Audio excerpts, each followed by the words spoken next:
NaMo मित्राय भाणवे मृतोर्महाहि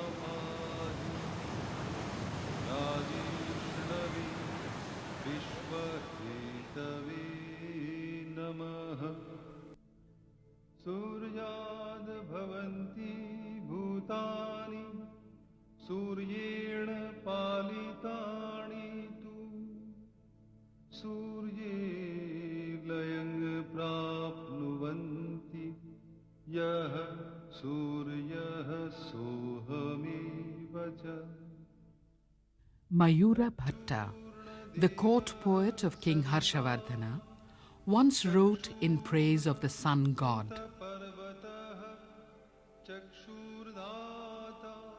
The car of Savita, ascending the pathway of the sky, is drawn upon by horses.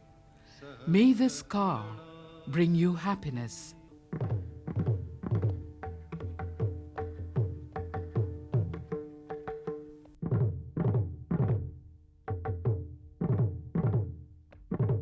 Perhaps the design of Konark, in the form of a celestial car driven by 7 horses, was also suggested to its maker, King Narasimha Deva I, by Mayura's verses of Surya Sataka.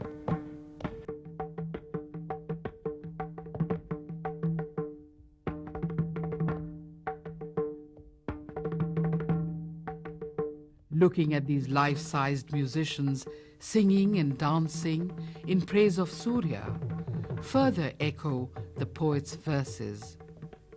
The rising splendor, the maker of the day, praised by Gandharvas with pleasing words and musical instruments of cymbal, drum and flute.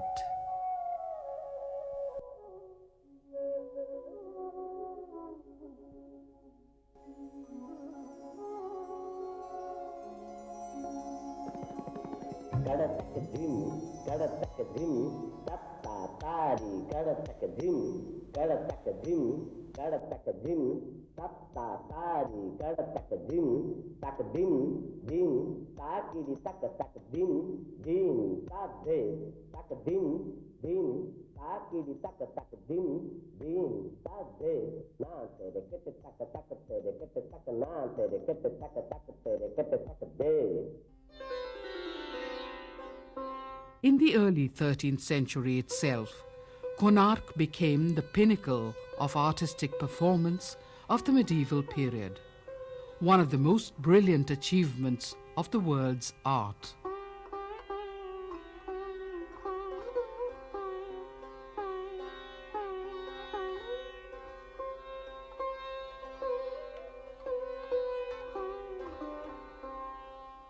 Around 1238 AD, the king decided to commemorate his victory over the Yavanas by building a temple that would surpass the rest in magnificence.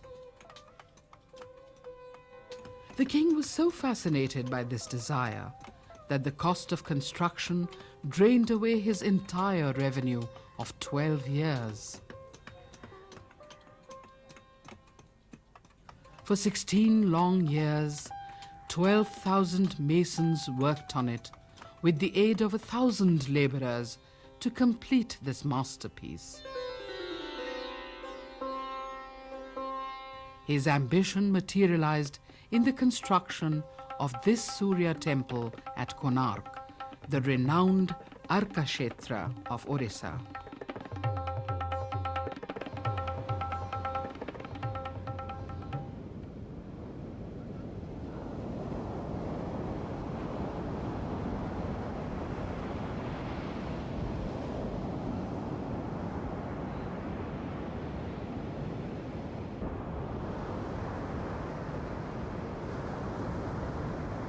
Konark was once a prosperous harbour for Kalinga merchants to sail off to Ceylon and East Indies. In fact, without a navigable stream, the colossal amount of heavy materials, manpower and foodstuff needed for the construction could never be gathered. The fact is further proved by a giraffe. Most probably, some trader had brought this strange animal from East Africa to the local port as a present for the king.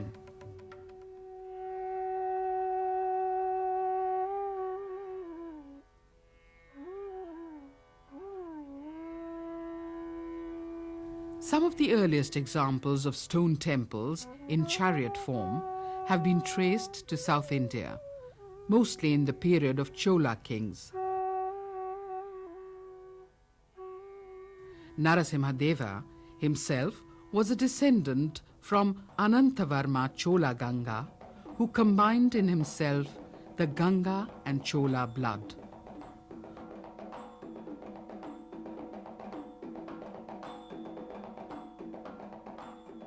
The earlier Chola architecture may have also influenced the maker of Konark. The collective myth of this massive chariot is staggering, with its 12 pairs of wheels symbolizing the 12 months. One wheel for the dark half of the month and the other for the bright half of the lunar period.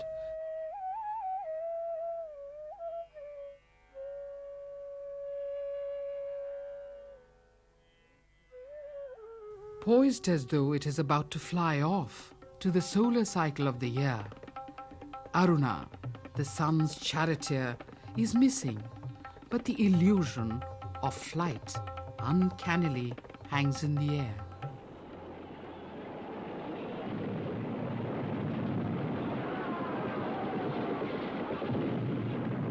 The national jubilation of routing the Muslim invaders was the true reason for the rise of this gigantic temple. The abundance of war scenes, cavalry, elephants and infantry marching in full force, to single war horses and elephants ruthlessly crushing enemies under their feet, supports this thought.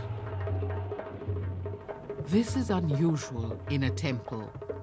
In no other temple of Orissa can one find such military scenes and in such profusion.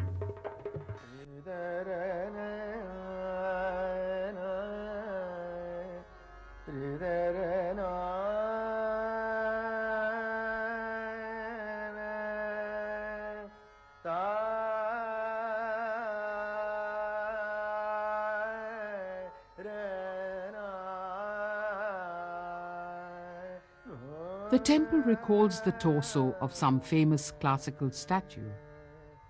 This imposing appearance is obtained by the treatment of the pyramidal roof.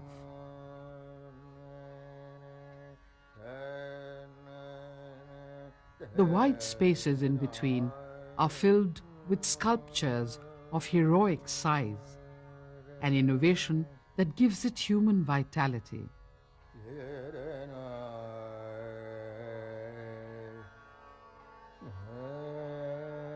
The front gate leads to Nata Mandira, where dance performances and other rituals were held. The architecture is arranged in such a way that as the sun rises, the rays pierce its interior to light up the Jagmohana.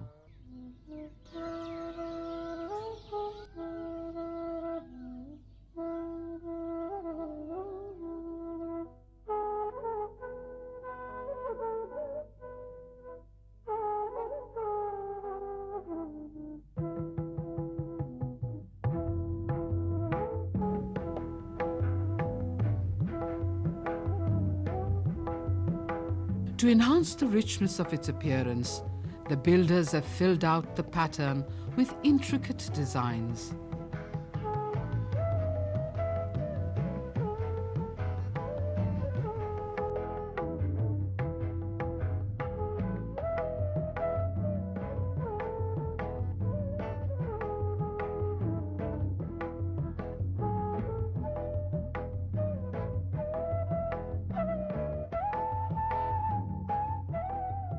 These dancing poses matches exactly to the poses mentioned in Sangita Darpana, a text on Odissi dance.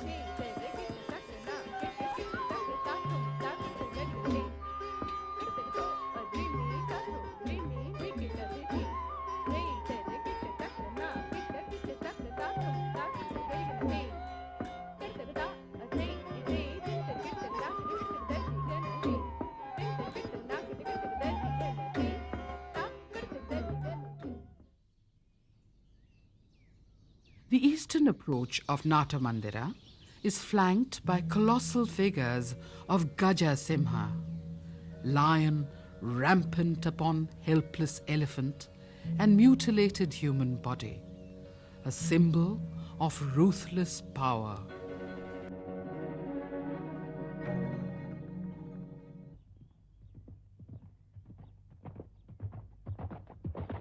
The southern portal of the temple has the famous pair of Konark horses, depicting a mobile ferocity. Each horse suggestive of pride and vitality.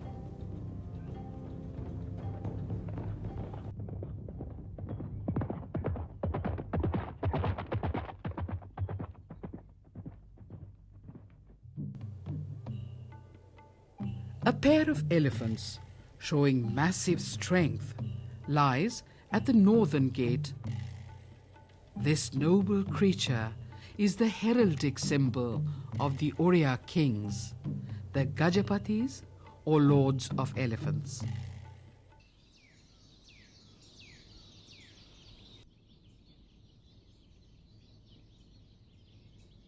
Konark is truly a victory over a veritable war against nature. Most of the stirring part of its story centers around its engineering skill, its structural adventure, and its constructional daring. This monolithic block, when intact, weighed 26.5 tons, placed at a height of 170 feet, fell off from the Jagmohana entrance. It's a matter of great wonder as to how such heavy stones could be raised to such great heights before the invention of the steam engine, wire ropes, or even a pulley block. It was the scientific genius of Oriya builders of the medieval times. The front porch, or Jagmohana, is 128 feet high. The Vimana, the tower which once crowned the sanctum, rose 228 feet from the ground.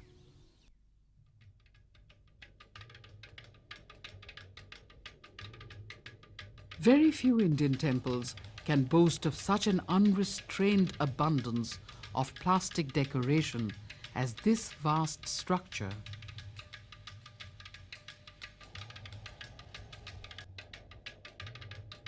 Every portion of the exterior is molded and chiseled, either in abstract geometrical ornament,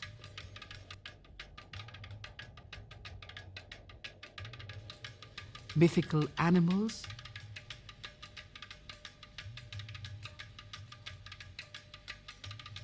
Nagas and Nagis, and almost every conceivable motif or subject known to the Indian mind, all in a technique recalling the wrap and weft of a woven textile.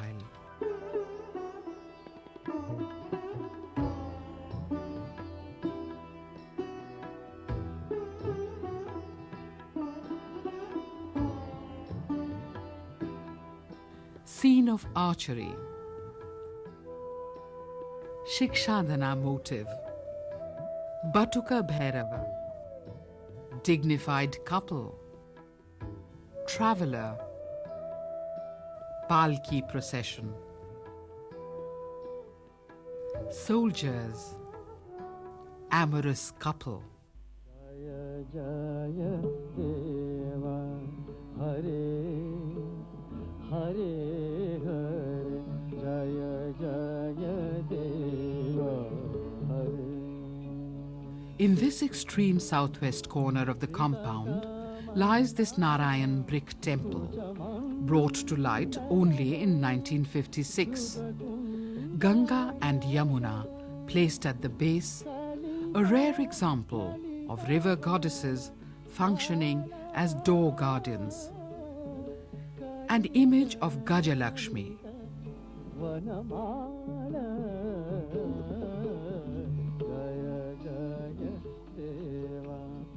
The superstructure is completely missing and generally devoid of exterior decoration due to the crumbling nature of the material.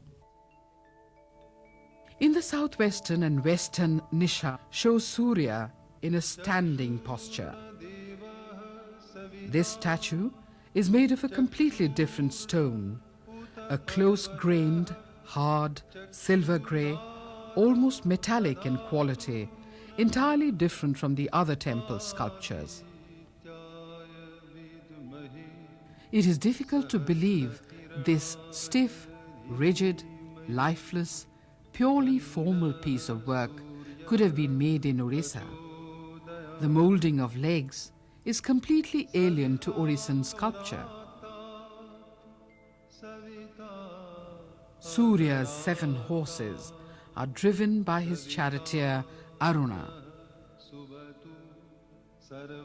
Here again, we find King Narasimha as a devotee at the feet of Surya.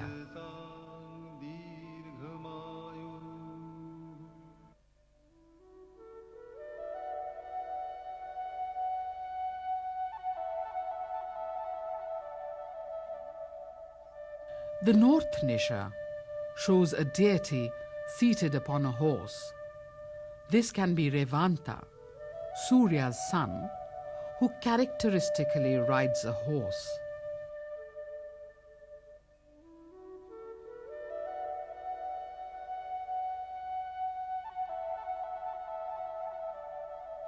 The souls of 1,200 poets have sought deathlessness through the stones they loved.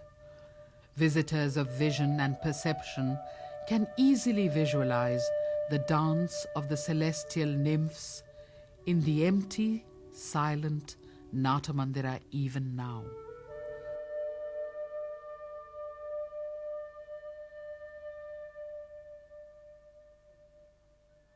The temple comes to life with the dancers as the mere stone figures in the innumerable niches of this great frame recede into the background.